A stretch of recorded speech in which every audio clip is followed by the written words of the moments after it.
This is the time and place for a city commission meeting in Huron, South Dakota on February 5th, 2024 at 5:30.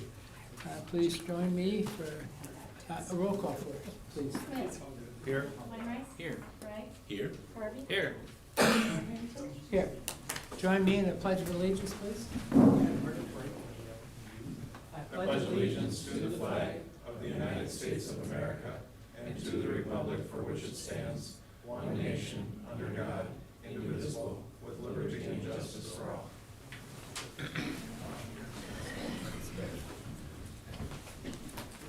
Okay, agenda approval. Do we have, the commissioners have any additions or deletions to agenda tonight? Motion to approve. Motion to approve, Commissioner Harvey, motions to approve. Need a second? Second. Commissioner Weinrich, roll call vote, please. Smith. Aye. Weinreich. Aye. Bragg. Aye. Harvey. Aye. Mayor Harrington. Aye. We're down to public forum. Public forum is limited to a maximum of 3 minutes per person. Please state your name and address for the record. Any public forum on the commission tonight? I know Commissioner Weinrich, yes. Thank you. So just want to announce that the Beetle County Humane Society is going to be having a fundraiser this weekend, February 11th, on Sunday at the campus center. It will be bingo, silent auction, bake sale. All proceeds will go to help the shelter. So again, that will be this Sunday, February 11th, 2 to 4 p.m. at the campus center. I think it's the next Sunday. Sunday, February 11th, this coming Sunday. Okay. All right. 2 to 4? Yes, thank you. Okay. All right, thank you. Any others? Public forum tonight? From the audience, anybody in the public forum? Steve, you look good. All right, we'll move on. Consent agenda. Matters appearing on the consent agenda are expected to be non-controversial and will be acted upon by the commission at one time without discussion, unless a member of the commission requests an opportunity to address any given item. Items removed from the consent agenda will be discussed at the beginning of the formal items. Moving on to the consent agenda tonight, 4.1, minutes of January 29th, 2024, City Commission meeting.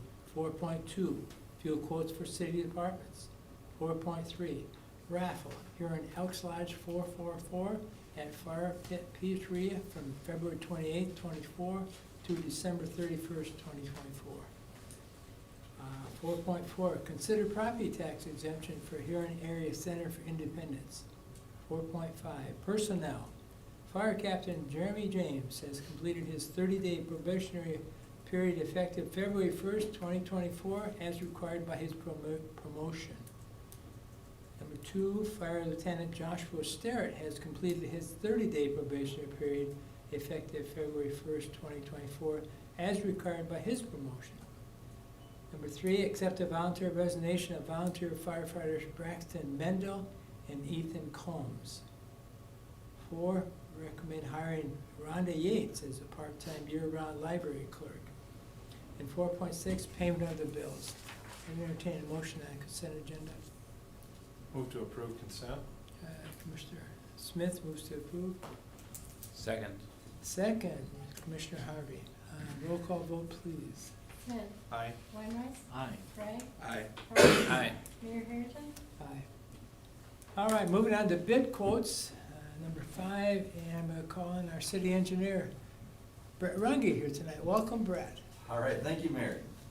5.1, consider request to bid, authorize addendums as deemed necessary by the city engineer, and set the bid opening for 2 p.m. on February 27th, 2024 for project 2024-03 Third Street Bridge Rehabilitation and Preservation of Structure 03-248-185, and these are DOT PCN numbers 07T8 and PCN 08ER. They have a whole list of numbers for their bridge classification of what it is. This is basically our Third Street Bridge project. Finally going to bid with it. We started this back in 2020, and we had various delays due to flooding and our Third Street Dam project that we had to wait to review the LOMAR on that with FEMA and get that complete before we can move forward with this bridge project. So there's been some delays. Because of those delays, some of this work, we were under contract with a consultant with their 2020 fees, if you will. Some of the work occurred in 2023 and 2024, so we will be seeing an hourly fee adjustment for that, so they will have basically amendment to their contract for some of those fees. It's just so you're aware that that's coming. It wasn't really their fault, the project was delayed and their fees have obviously risen. But these projects going forward, we received two grants together. One was the epoxy deck seal and one was the embankment stabilization. Together, those are $142,000 plus $171,220, and that includes design and construction. And that's an 80% grant. The city's responsible for the remaining 20%. For construction admin, that'll be another grant on top of that of 80-20, or whatever that fee ends up being. At any rate, though, the cost estimate for the project right now is $155,000. Costs have actually gone down on this type of work, surprisingly. So we should be within budget. We recommend proceeding with the bid. Okay. Need a motion? Move to approve. Move to approve. Commissioner Smith, need a second? Second. Commissioner Bragg. Any discussion from the commission from Brett tonight? Yes, Commissioner Smith. Couple questions. First question, how long do you anticipate the project to take? Number one. Number two, will the bridge be totally shut down during that period, or will it be one-lane traffic kind of a thing? Yep. Good questions. The way it is set up is they're going to, the actual deck seal itself, the epoxy deck seal itself, is going to be done in halves, right? So the bridge is not shut off completely, right?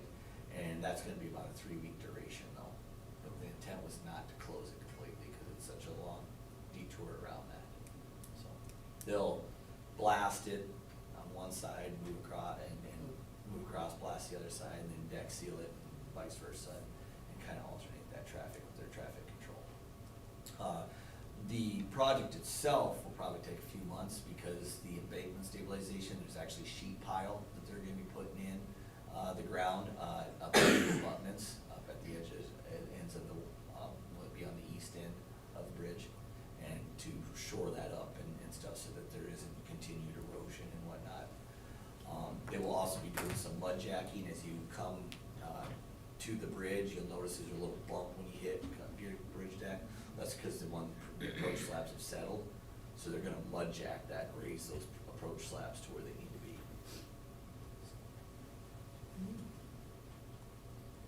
Thanks, Brett. Any other questions for, yes, Commissioner Bragg? Just a real quick follow-up then, you talked about all that additional embankment, so that becomes our responsibility then after they say that that's required, or what's the maintenance, now that, because I know like, part of the issue with this was all that flooding, all those tree branches got jammed in there, so if we have even more infrastructure that we have to put in along the edge of the bridge, is that then our responsibility to maintain that if it gets damaged? Yeah, it would become part of the bridge.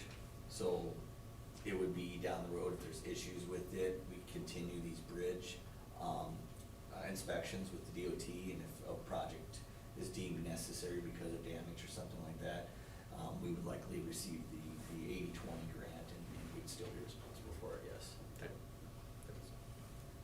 Okay. Just a side note, this last summer, every 5 years, they do an underwater bridge inspection of the part of the bridge that's not visible. And this last 5 years, they did that, and actually last week, we just received the report for that, and there was no recommendations for improvements needed from the underwater portion of that bridge That's inspection. good news. Good news. Anything else? Brett, will you kindly refer to what 5.2 is? Pardon me? Roll call, I'm sorry, roll call. Smith. Aye. Wainwright. Aye. Bragg. Aye. Harvey. Aye. Mayor Harrington. Aye. Now we can go to bid quote 5.2. Heck yeah, all right. 5.2, consider request to bid, authorize addendums as deemed necessary by the city engineer, and set the bid opening for 2 p.m. on February 27th, 2024 for project 2024-19 city crop lease, parentheses, Cayman's Edition. So this is the Cayman's Edition that was recently acquired by the city, which is south of 21st Street, southeast there. And it includes, per the FSA maps, 73.5 acres of cropland. And we worked together, Paula Ann got an example lease agreement from the city of Brookings, and then I worked through some various lease agreements from the SDSU and the IRA extensions, and we kind of muddled some of that together along with our hay leases that we do, so we try to keep things consistent. And a few things that we did with this lease that we're looking at is it's a 1-year lease, but it allows for 2 years of renewal if approved by both parties. It includes the updated FSA map. We actually had to break it out from what the original land chunk was there, so they updated the FSA maps, and it's actually, we have the actual FSA acres included. It includes requirements for the lease, for the leasee to hay and mow the ditches and provide weed control. They must also allow city access to the existing 54-inch storm sewer on the south side of the property. That access is likely not gonna be necessary. It's actually, even the manholes are buried. From my understanding is the city left the cones off those manholes and then just put a steel plate over the top of them so it can farm across it. But it's in place there, but it gives us access to that if we need to.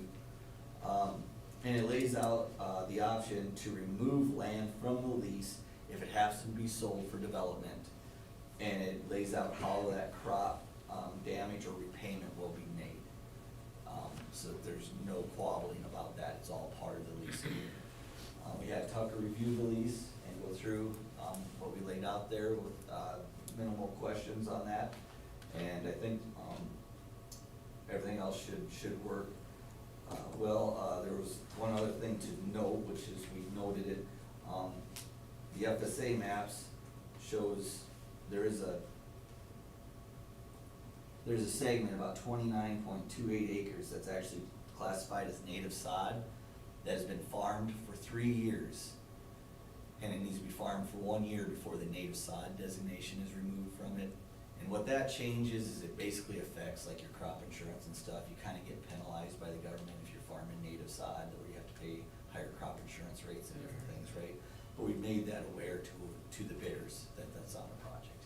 And it needs 1 more year of renting before that classification is removed. At any rate, though, we recommend proceeding with the bid. Make a motion to approve.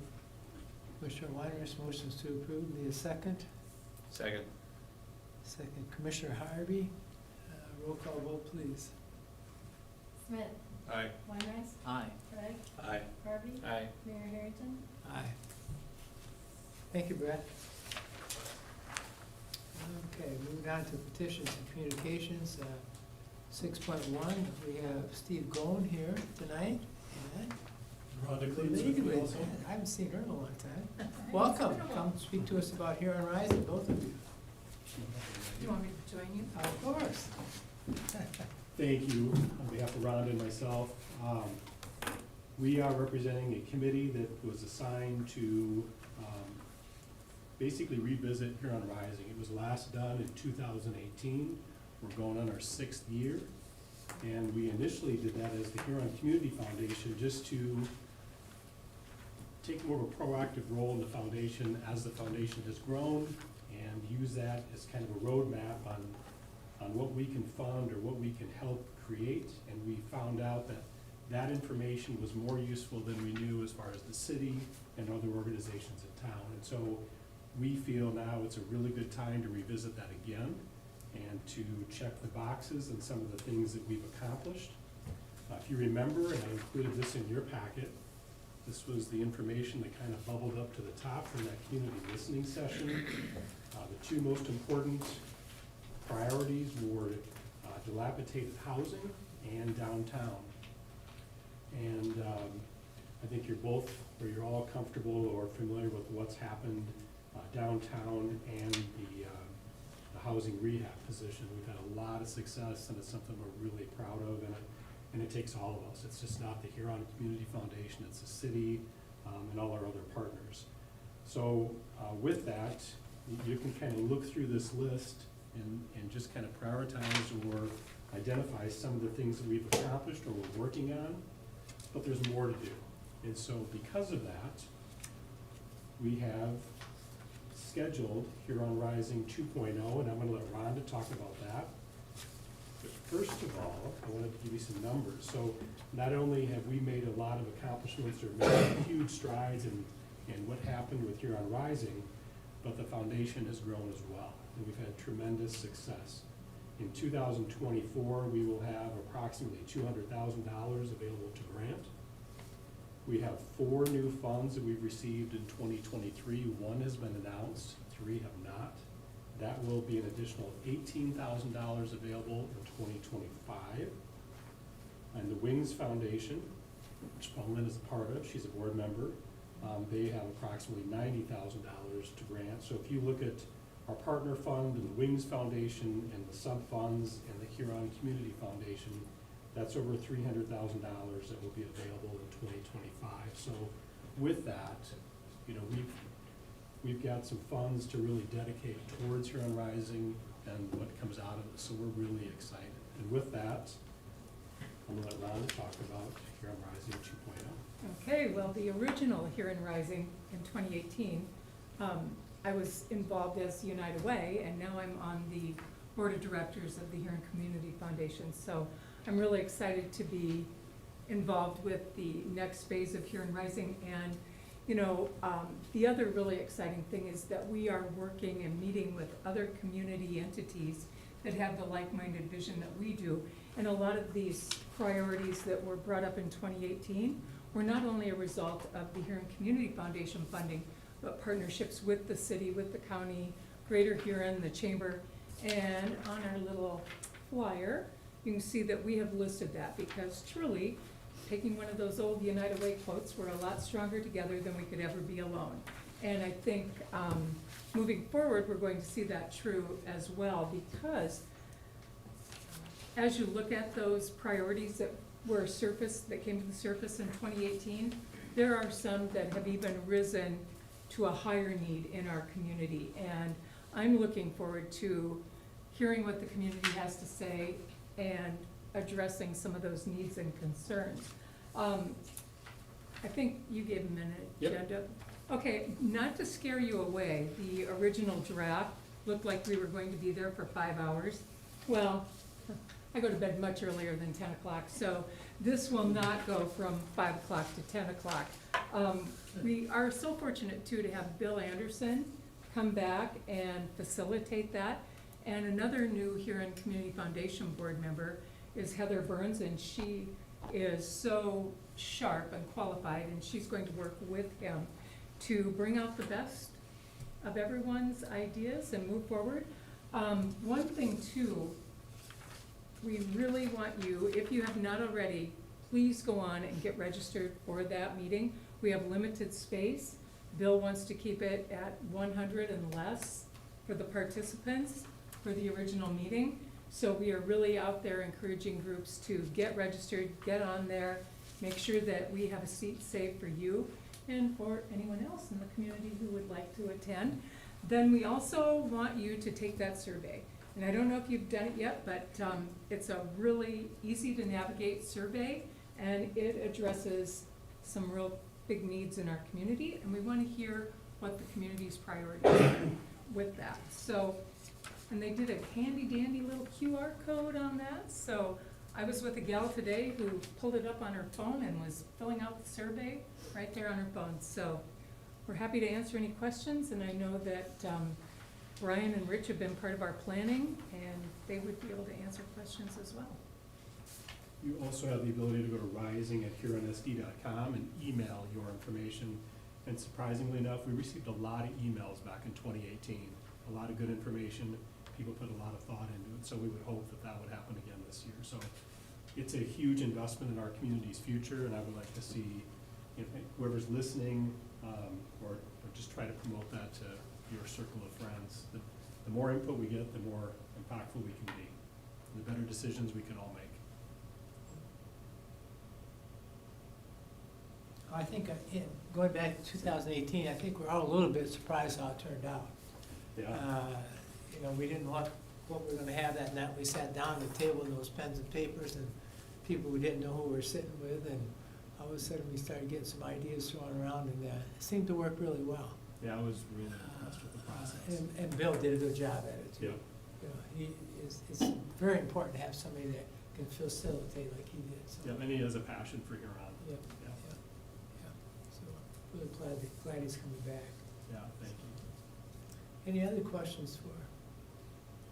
No questions, but appreciate your guys' hard work and look forward to what comes out of the meeting and.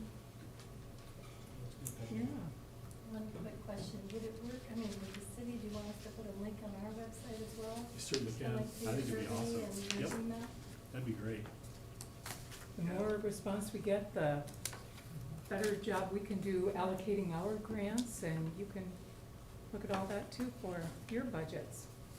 The survey is new, that was not there before. There were people that made comments that they were not available that night, or again, there was limited attendees. So this time, if anybody has any opinion, they have the opportunity to have their voice heard. Just have to click and again, it doesn't take long to fill out. No, it's a great tool. And I just to add, as being part on that committee, it's such a positive thing for our community and the future of our community. And in 2018, when it was done, it's just such a positive meeting to go through and see the vision of the community. So I A lot of passion out there. echo Drew on that. So thanks for Huron Community Foundation for organizing it And like Rhonda said. and getting it going again. Yeah, thanks to all our partners. We couldn't do it without you, so thanks all of us. Yep. Thanks. Thank you. All right, thank you guys, appreciate it. See you in a couple weeks. Yeah, absolutely. Get registered. See you there. See you later. Former Thanks, everybody. student. All right, moving on to petitions and communications, 6.2. Our city attorney Tucker Valesky is here tonight to talk to us about 6.2. Thank you, Mayor. 6.2, consider quitclaim deed resolution and certificate of real estate value to transfer Lot A in Brawling Creek Industrial Park. This is a piece of property that the city is holding for development purposes, and Greater Huron Development Corporation has requested the deed. They are prepared to move forward with the property. This would accomplish that. They're having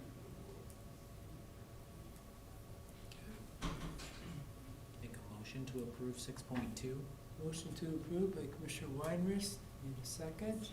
Second. Second, Commissioner Smith. Any discussion with Tucker on this item? Any questions? Seeing none, roll call vote, please. Smith, Aye. Weinrice, Aye. Craig, Aye. Harvey, Aye. Mayor Harrington. Aye.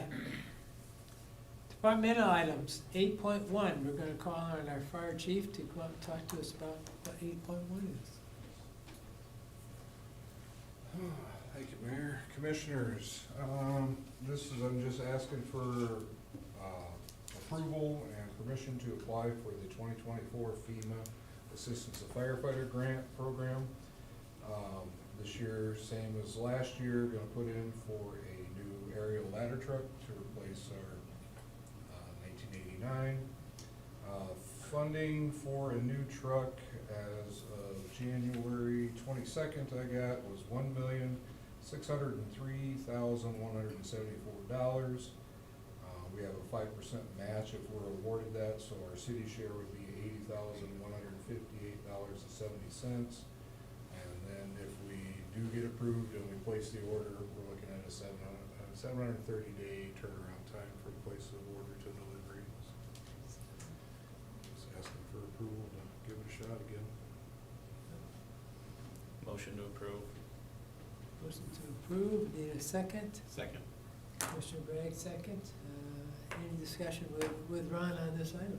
Yes, Commissioner. Any sense on, likelihood of actually getting it, if it kind of pay your dues, wait your turn, and get one of these, or what's our thought? Yeah, I thought we did really well last year with it, cause I did not get a denial until December, so we were in the running right up until the end.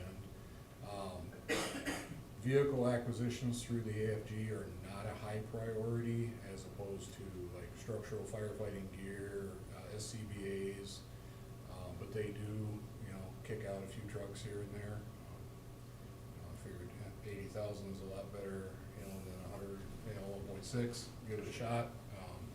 Just I can copy paste to what I put in for last year, it's still on my computer, you know, maybe tweak a little things, give it a shot, you know, that's. Be great, Heard. be great.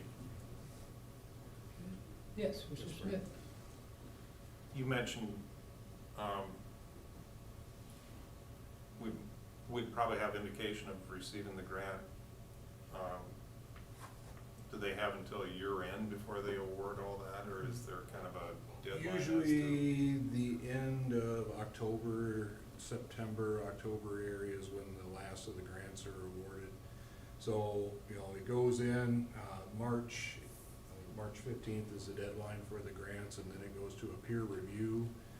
And then after the peer review, then it goes on to FEMA, and then they start awarding based on the scoring. So we could know, you know, when we got our air pack grant, I was awarded that, I got notified in August. So anywhere from, let's say, June, July to, you know, end of December. So. And we wouldn't have to come up with the matching funds until delivery of the truck, so we'd have 2 years after that. So. Yeah, I'm just gonna say that folks it out toward 27, possibly 28. Yeah, it's, you know, industry-wide on fire trucks, and especially with the aerials. You know, I spoke to another fire chief today, and he's in that same boat where he's looking at replacement for 26. So, you know, it's 2 years. During COVID, they were 3+, so they're getting back again. But, and there is still an option if we did get awarded that to go towards a demo truck too. So, I mean, we would have to place an order if we found a demo that fit our needs. That would be another savings. Gotta get the award first. Does that come with a heated steering wheel then for 1.6? No, but I've seen them where the seat in the back where the guy that's running it has a heated seat, Yeah. so. Ooh. Be nice on a 20 blue day. Yeah. so, Probably not. All right, any more questions for Ron on this item? Seeing none, thank you. Well, need a motion and a roll call? Smith, Aye. Weinreich, Aye. Craig, Aye. Harvey, Aye. Mayor Harrington. Aye. Okay. Up next, 8.2, the announcement that city offices will be closed and the city commission will not meet on February 19th to observe President's Day. So then we're gonna move on to 8.3 and Commissioner Brad.